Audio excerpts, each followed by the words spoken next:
Welcome back.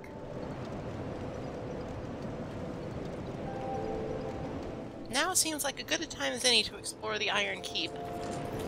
Before we go, though, a couple things. I'm glad to see you. Always keep in mind what you have on hand. Here. So come and see me when you're in town. And never go rushing off into a new area without at least preparing a little bit. Oh, I'd given you up.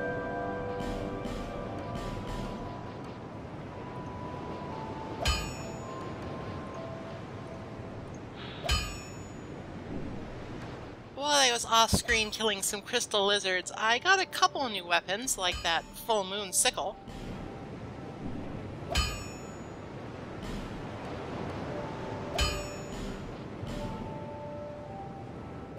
They didn't come from the lizards, of course, just from a couple of angry artificial undead I had to deal with. They drop those very rarely.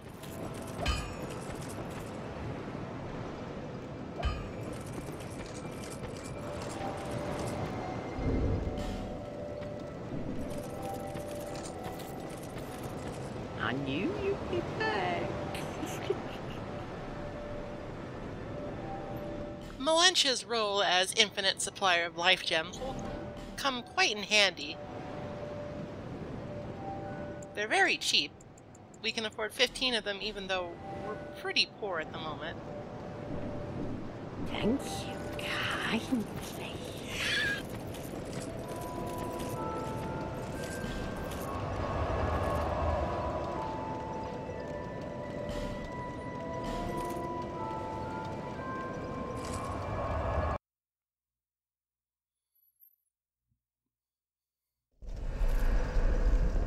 Alright, first things first, let's go get that thing behind the stairs.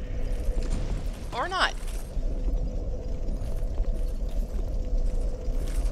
That molten-looking ground is not just for show. If you walk on it, it will hurt a lot, and you will die. Let's see if Flash Wet gives us a better chance. Not really. We'll have to come back to this later if a solution presents itself.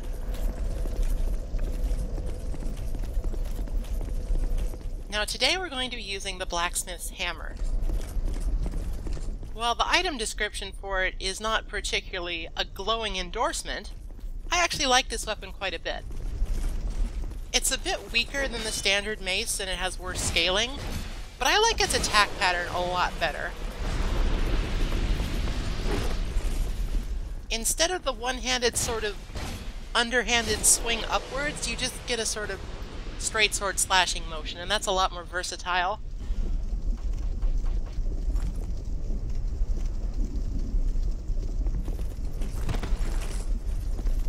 These new enemies that we're facing are Alon Knights. They attack primarily with black steel katanas. They attack quickly and precisely. However, each individual attack is not horrendously strong, and they themselves, despite being heavily armored, are fairly easily staggered with a strike weapon.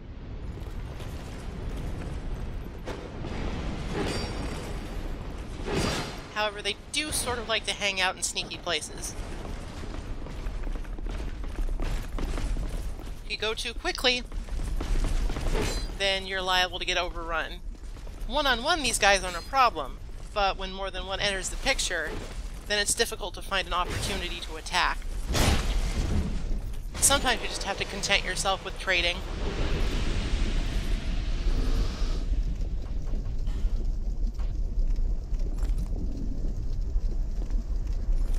The armor that the Alon Knights drop are really good pieces, to be honest. Like, if you wear heavy armor, then you could do a lot worse than the Alon set.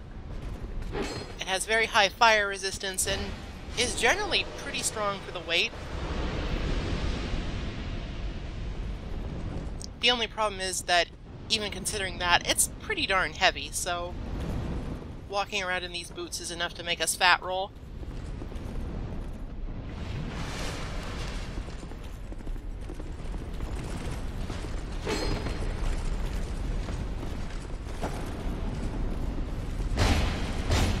Elan Knights are vulnerable to backstabbing to a certain degree, but they're fairly agile for enemies that are so heavily armored.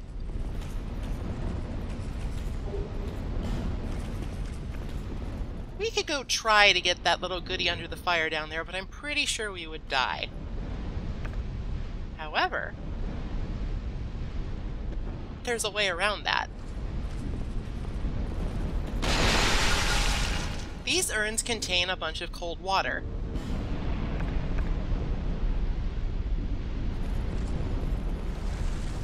If you combine dousing yourself with the cold water and using flash sweat, you become virtually immune to fire damage.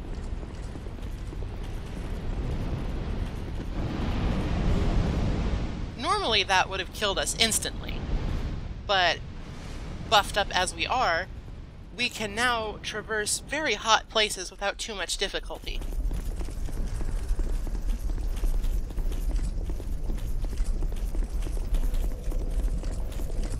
That means we can go back here and pick up what was under the stairs.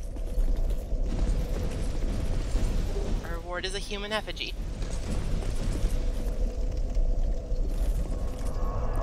Sort of mean, honestly, given that in trying to get that, most players will probably end up dying and losing their humanity. So once they figure it out, it's basically back to square one. I put the skirt back on because it has pretty good defensive stats for its weight, and I can't abide the fat roll. I also can't abide that series of jumps. Let's come back to it later.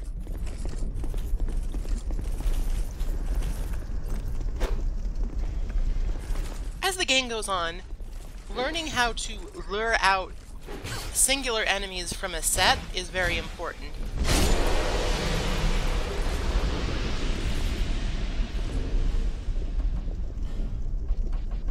We're getting pretty lucky with these drops right now.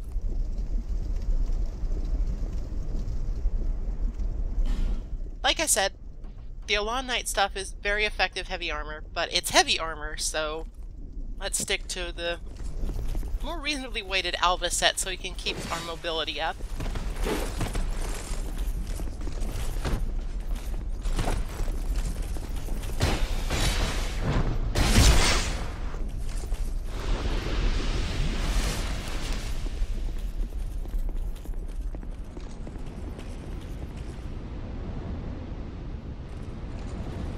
Now this time I don't jump the gun and accidentally pull both of them at once.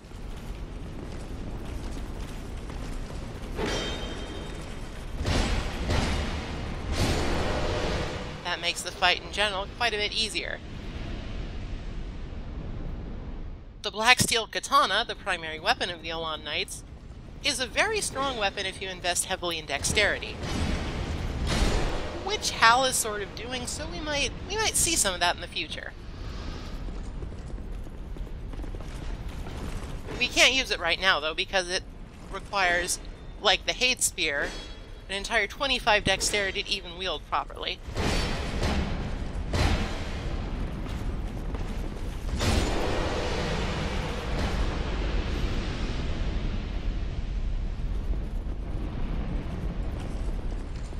Now, over here in this sort of bizarre, I don't even know what to call it, you just get a lovely scenic view of the magma from this room. At any rate, in this room we will find a new friend.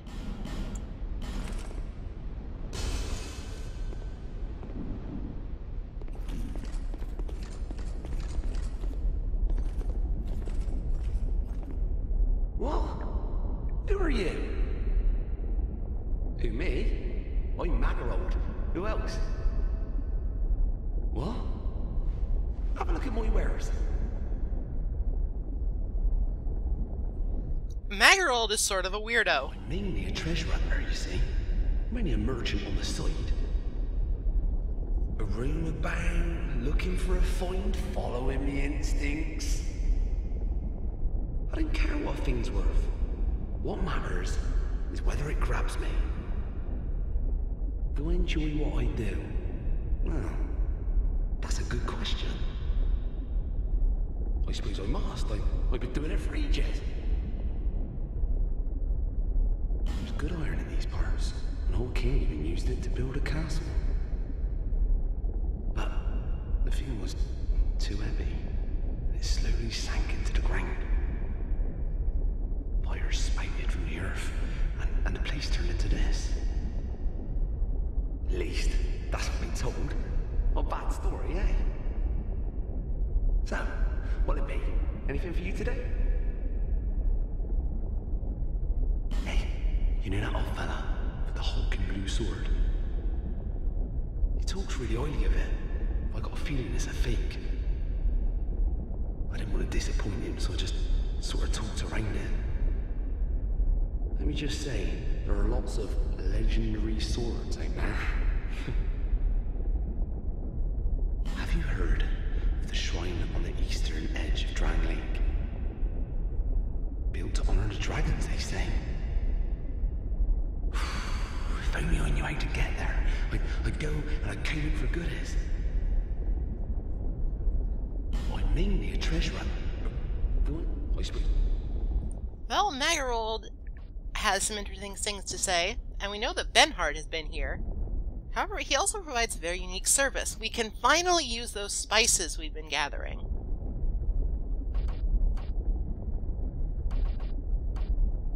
Simpleton Spice, when used, will lower the intelligence requirement of a spell by 1, and Skeptic Spice will lower the faith requirement by 1. Naturally, you can't use these on pyromancies, which have no such requirements. I decided to go ahead and lower the requirement on Cast Light a little bit. It's sort of I don't want to say dangerous, but it's a delicate balancing act between lowering the requirements of the spells you need and just leveling up your intelligence to the point where you can use it. You don't want to waste spices, but you also don't want them to go to waste either by just sitting in your inventory. Aside from that, Magerold sells a variety of interesting things, including this fragrant branch of yore and the Cursebite ring, both of which I would recommend buying. I think we have similar taste. Really? I do. Here, you should like these. When you buy enough junk from him, you get the covetous gold serpent ring, which increases your item drop rate. Generally speaking, just buying the ring and the branch will be more than enough, so just do that and get, honestly, a really nice ring for free. It's the +1 variant, so it's already going to be better than the ring we'll just find lying around.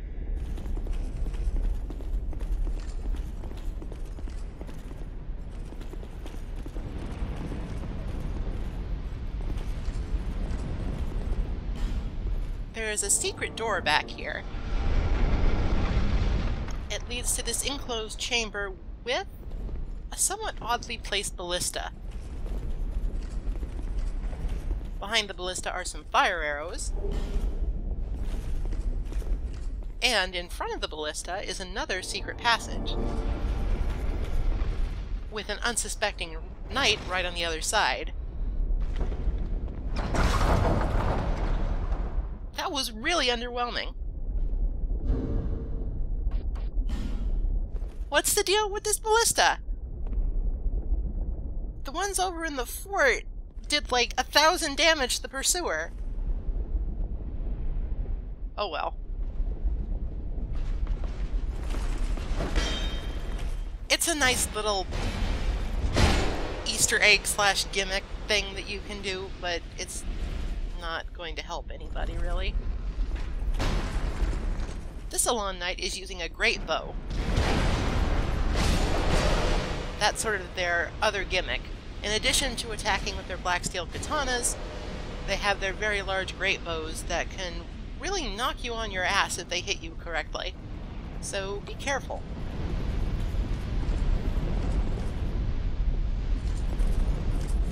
And naturally, now we enter a somewhat infamous area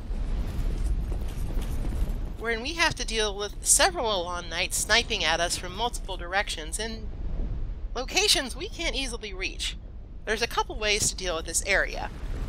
If you bring ranged spells or weapons, you can do some counter sniping against the knights that are shooting at you. Or if you're more of a melee character or you just didn't bring anything, you can try tackling it a slightly more brave way.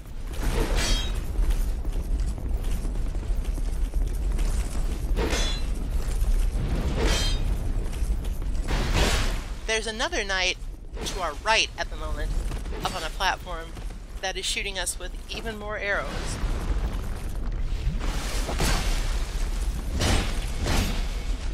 This is a bad situation to be in, generally speaking. Because if they sync up their shots like that, there's not a lot you can do to not die. Now, fortunately, there is definitely a way to work around this. However, I wanted to give the authentic Iron Keep experience of getting filled of great arrows like some sort of pincushion. The area in general is a bit reminiscent of the whole Anor Londo sequence in the first game, and I think it sort of suffers for that. Whenever I go through this area, I sort of can't help but feel that I've done this whole knight sniping at me with giant bows thing before. In a very similar environment, a pretty castle with a sort of reddish-orange glow.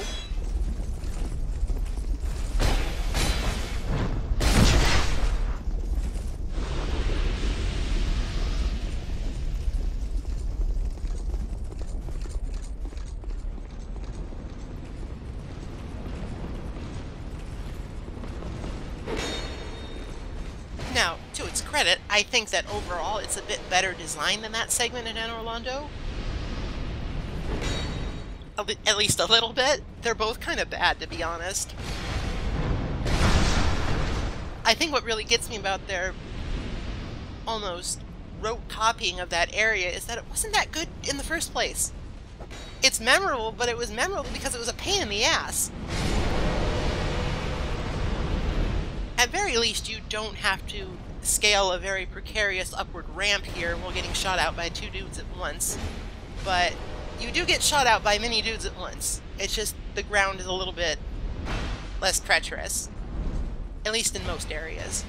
There's a couple spots in this next area here that are just dangerous in terms of gravity. So, for a melee character that does not want to dabble in ranged attacks, the proper way to take this area on is to lure the knights into positions where you can sort of put the pillars in between yourself and the archers that are shooting at you. Once you get rid of this knight, you're free to dash ahead, fall down this little drop here, and then climb up the ladder. You'll take a bit of damage, but you'll also find this helpful goodie down here.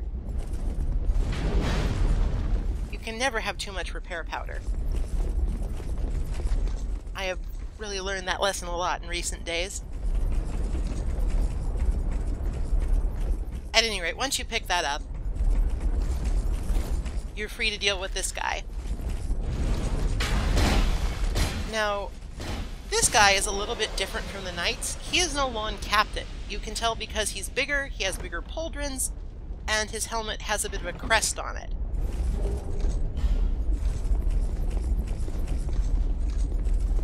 They attack more or less the same way, they're just more so.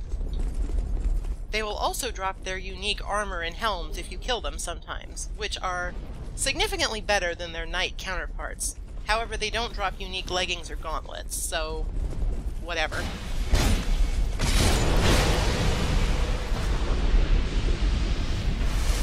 Now, to proceed, you need to pull this lever. However, doing so, while that guy is still alive, which he probably will be, can be difficult, so what you need to do is time it so that as soon as he fires an arrow, you pop out, pull the lever, and then hide back behind cover.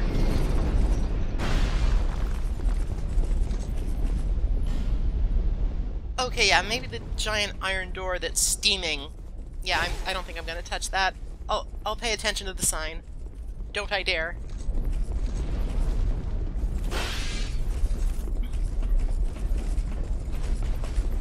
Fighting this knight on the raised platform is definitely trouble and can lead you into a very Anor Londo-like situation. So, it's better to lure him over to the marginally safer ledge where there's at least one wall that you can hug. Turning this valve will turn off the giant smelter in the middle. That means we can go ahead and open those doors largely without consequence. I say doors because there's another one right down here.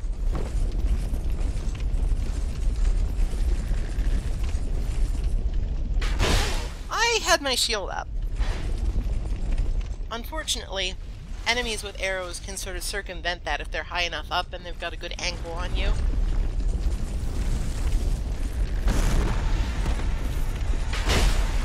That one just sort of went straight down and I'm a little upset, but he's poisoned and he's gonna die pretty quickly, so we got the better end of that trade, more or less.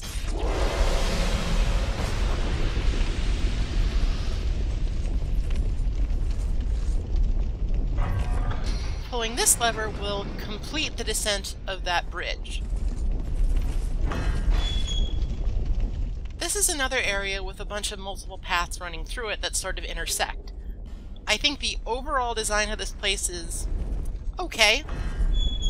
I think that in certain points it's a little bit... Saying that it's a little bit video gamey seems sort of a facile complaint, but I do feel like the architecture in the Iron Keep is a little bit to the side of this is more of an obstacle course than an actual place that people lived.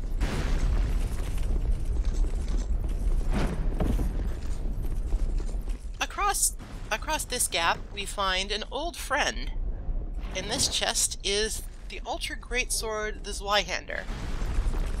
The Zweihander has, generally speaking, lower stat requirements than the vanilla Greatsword, and it has a slightly better attack pattern. However, it has much depreciated scaling. So it's better for a character that sort of wants to dabble in super heavy weapons, but doesn't really want to specialize in them. Back in the first game, a Lightning Zweihander was basically the most powerful thing you could get your hands on. Speaking of getting our hands on powerful things, that dull ember sounds like something that somebody might want.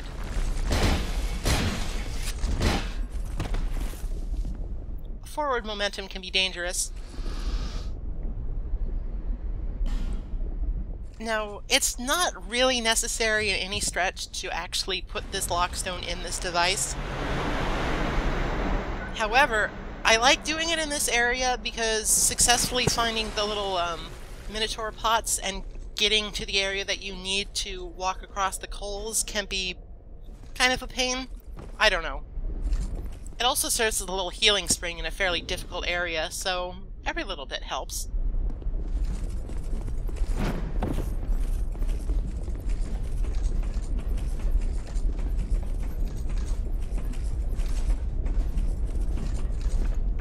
Now that we are sufficiently doused, we can go down here and walk across this flaming rock.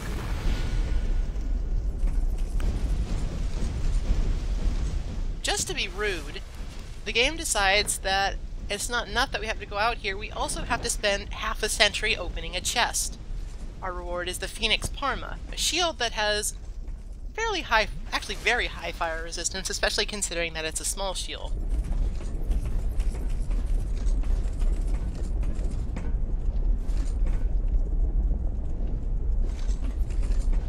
We can't make that jump to the item on the ledge here, so we're going to have to circle back around yet again.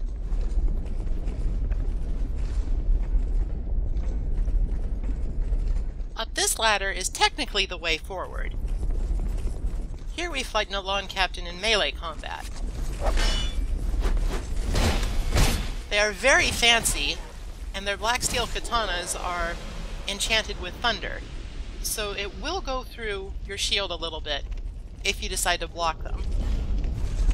And on such a narrow walkway, you don't have much choice but to try and block them or just roll directly into them. Each one has its hazards, to be sure.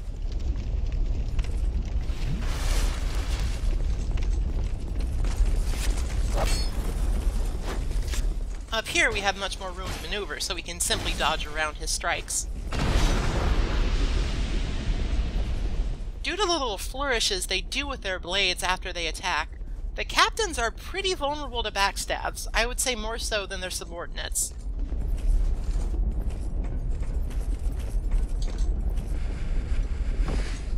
The archway up above is what leads to the next part of the keep. However, that skips a couple of important things. The game does give you a choice here whether or not you want to proceed straight away or to continue to explore the lower area and face some hardships and get some nice things out of it.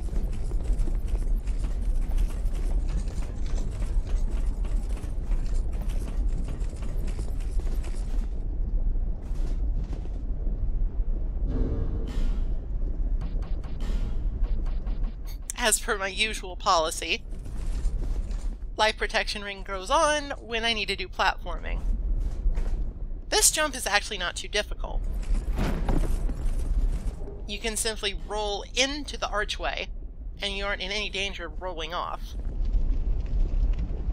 You could theoretically jump back, but I'm more interested in being safe and not wasting, say, 5 minutes trekking back from the bonfire than saving, I don't know, 30 seconds here.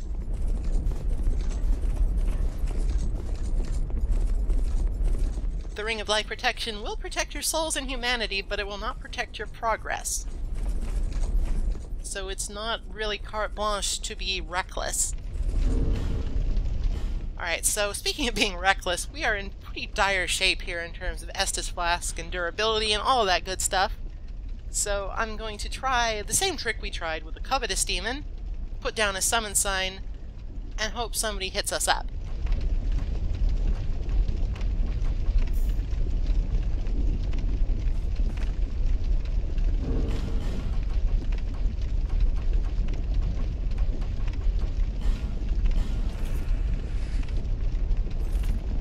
Heirs of the Sun tend to have a better chance of getting summoned because of their rather striking signatures, and because if you summon an Heir of the Sun, both the host and all participating phantoms will get a Sunlight Medal upon completion. Sunlight Medals are not necessarily useful if you were not in that covenant, but getting one for free certainly makes it more enticing if you want to join that covenant and maybe get some of the rewards.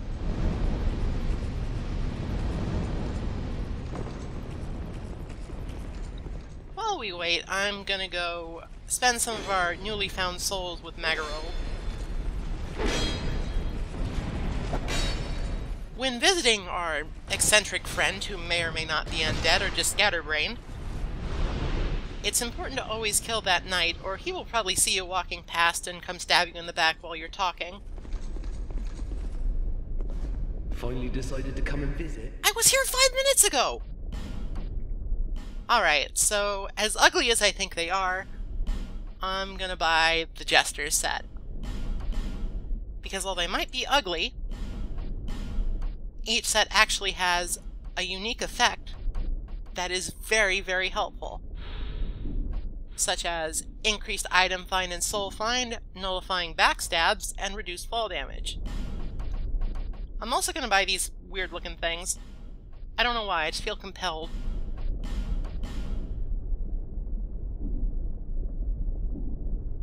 Cheers. So what's all this about?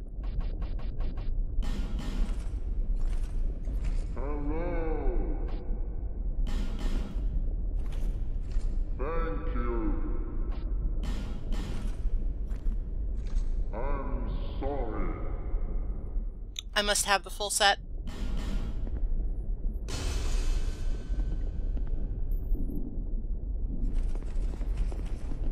You've quite unusual taste, don't you? Shut up! Don't judge me.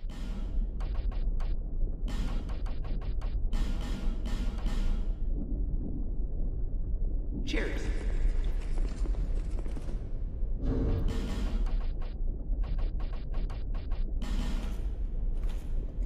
Very good. Yes. Very good. Very good indeed. So, those carvings allow you to communicate a little more clearly with multiplayer session people, as opposed to just gestures, but, you know, it's still pretty bad.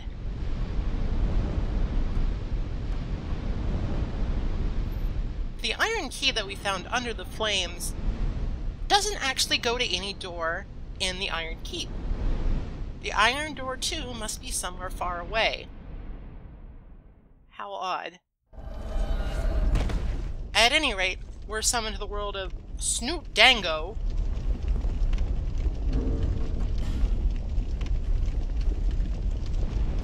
He seems a bit eccentric.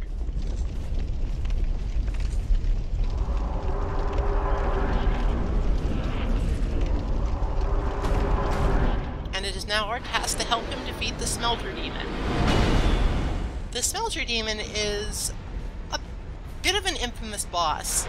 It can give people a lot of trouble.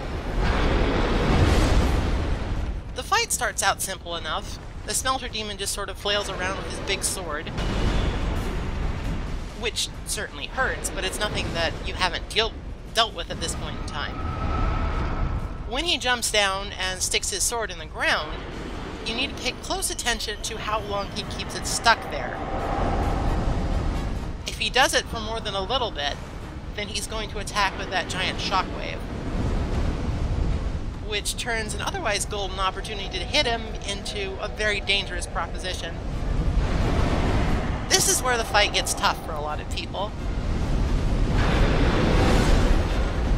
When the Smelter Demon sort of lights himself on fire, you start taking sort of AoE effect damage from just being near him. Now, as you might be able to ascertain, that is a bit of a problem. It's also why Flash Sweat and the Flame Quartz Ring are very much recommended for this fight. A healthy supply of life gems will also take you far.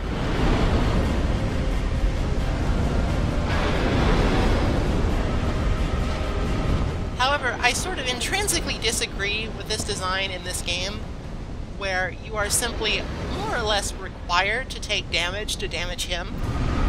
I think that's pretty bad, because even ranged characters and casters and all of that will eventually run out of spells and bolts against this guy because he's pretty beefy. You're going to need to hit him in the face a couple times at least.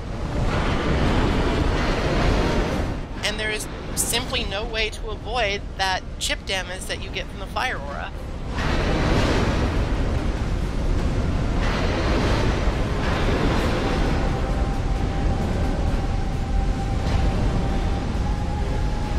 Snoot Dango isn't really doing a whole lot of damage to this guy, and I'm getting concerned.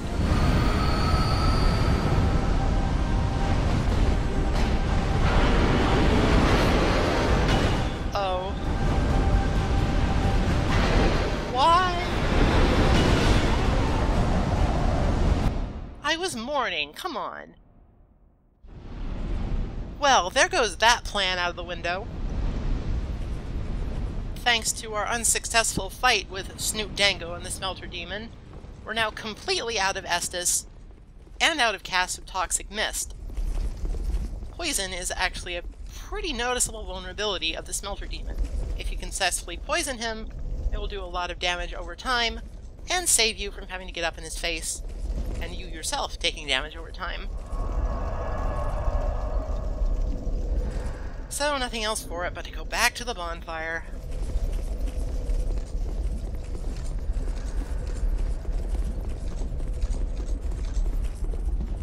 As an aside, this area here right in front of Iron Keep is a bit of a PvP hotspot, so you'll see all manner of signs and invasions go on here if you're not careful.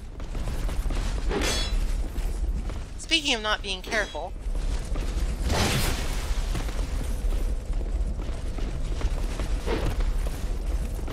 when doing boss runs from the bonfire, it's super incredibly important to not lose your patience.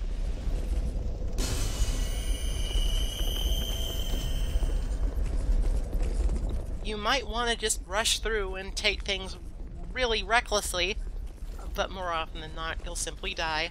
And that won't save any time at all. I'm pretty sure every Dark Souls player is guilty of that at some point in their career.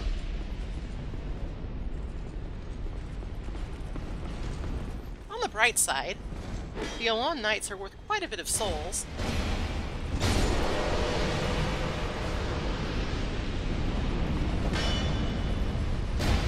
They also have pretty good drops if you're into heavy armor. so there are worse areas to go through again. There are also better ones, I admit.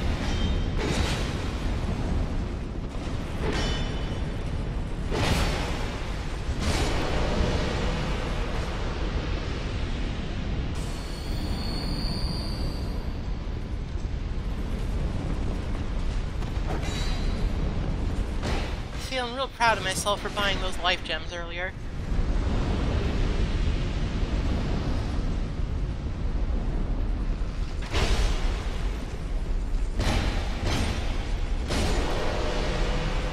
I would feel even prouder if I could just not take damage, but...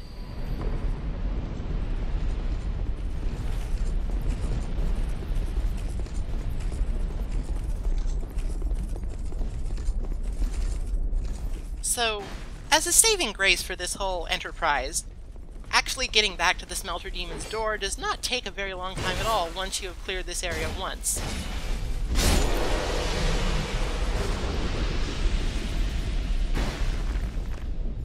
Once the bridge across the center has been cleared out and lowered, it's a pretty straight shot from here to the boss.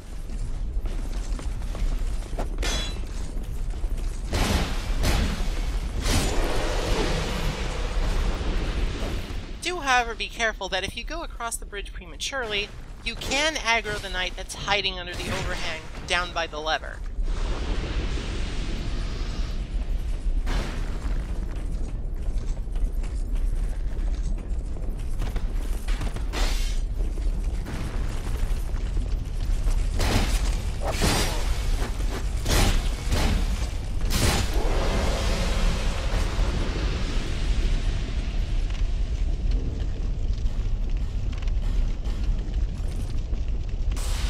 Now, to make this fight easier on ourselves, and to fulfill a couple more requirements, we're going to summon some help.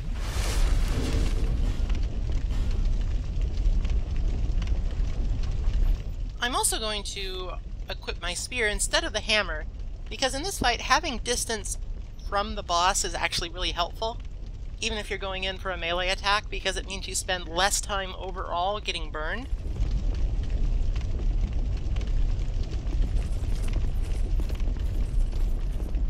It also just probably does more DPS at this point than the hammer does. At any rate, we can summon Lucatiel to help us with the Smelter Demon. As we should, because this is the third fight in her quest line, and we need to make sure that she survives at least 3 of the 4 possible fights that she can help you with.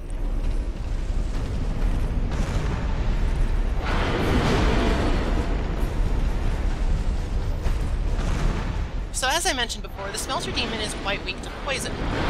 That doesn't mean he takes extra damage from it, it just means that he takes damage from it, period.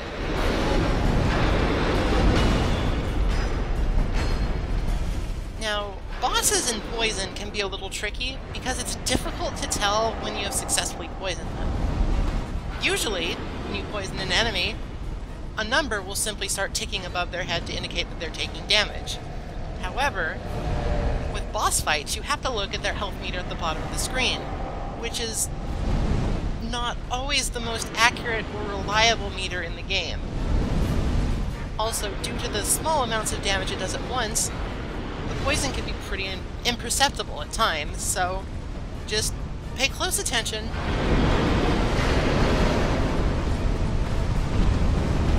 Try not to get Goomba stomped. And try to release your poison cloud when he is not going to move. It's probably a lot easier with, say, poison arrows or poison throwing knives, but I bought that spell for a reason. I'm going to use it.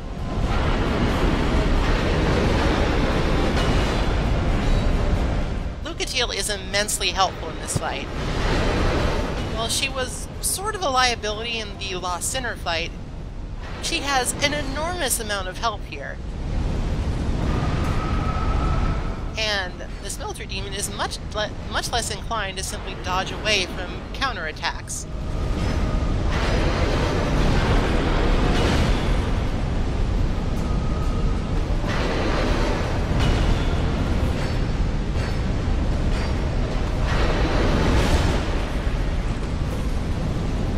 As such, the distraction she poses to the Smelter Demon is invaluable. She even finishes him off for me while I get stomped, embarrassingly.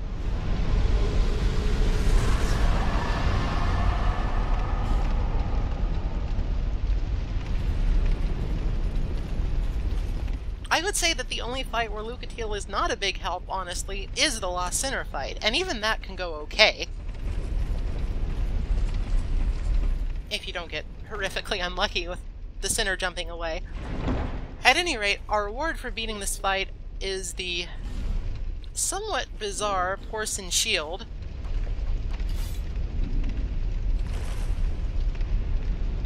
It's a terrible shield, but it certainly looks funny. I'm not sure that would spook anybody, but whatever. The more pertinent reward is a bonfire. After that colossal battle, I think it's a good time to take a rest. We'll explore the rest of the keep next time. Until then.